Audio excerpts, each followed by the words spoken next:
Sosial şəbəkədə güya 1932-ci ildən 2017-ci ilədək dövrdə doğulanlara sosial fond tərəfindən 1000 manat ödəniş ediləcəyi barədə paylaşılan məlumatlar yalandır. Məlumatlar rəsmi siyahı və sairlə tanış olmaq üçün izləyicilər profildəki linkə yönləndirilir ki, bu da tələddüzlük yolu ilə onların kart məlumatlarını, nəticədə pul vəsaitlərini ələ keçirmək məqsədi daşıya bilər. Vətəndaşların diqqətinə çatdırırıq ki, həmin saxta məlumata aldanmayın və məlumatda yönləndirilən linkə heç bir halda daxil olmayın. Dövlət Sosial Müdafiə Fondundan bildirilib, yəni ay 1000 manat, ay o 90'ların axırları idi, 10 şirvanlıq voucher, çek, istiqraz kimi şeylər, yalan məlumatlardır. İndi hamı pul istəyir onsuz da. Yaxşı yaşayan da, pis yaşayan da fərq yoxdur, pul istəyir, amma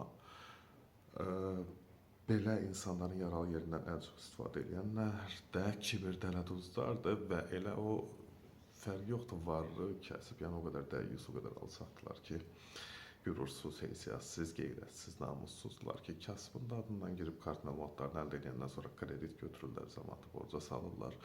Olan qalan 5-10 manatını da mənimsəyirlər. Ona görə də diqqətli olmaq lazımdır belə linklərə falana girmək, daxil olmaq olmaz.